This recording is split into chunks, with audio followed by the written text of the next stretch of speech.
YouTube tutorials can be great, but one of the things I always love finding is when someone uploads an update saying, hey, here's what it looks like today. A year ago, I showed you guys how to use 2K Clear and some sandpaper to restore your headlights. I'm going to show you what my 4Runner looks like after a year of not much love. Let's take a look. So here at the car wash.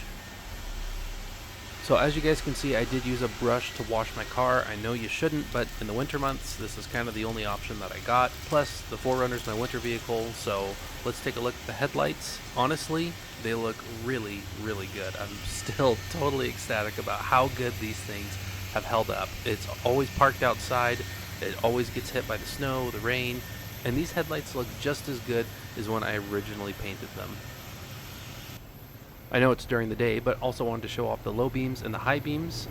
My headlights are like a 6K HID kit. In here they look almost purple, but trust me, I'm not that stereotypical 4Runner owner with like purple headlights. They're just a light blue, I promise. Alright guys, so here we are in the afternoon, and I got my flash on. Just wanted to show how clear these things still look. And so I do have, see if I can get it on film. You guys can kind of see here, there's these lines. Those have been there since I painted it. But overall, still no yellowing. Totally clear.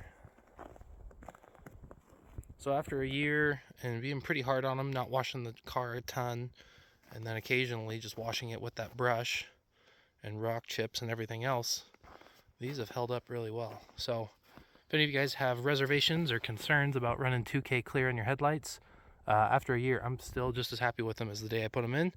I think it's a great upgrade for you. Thanks for watching. If you guys have any questions, be sure to leave a comment down below and I'll help you out. Have a great day. We'll see you next time.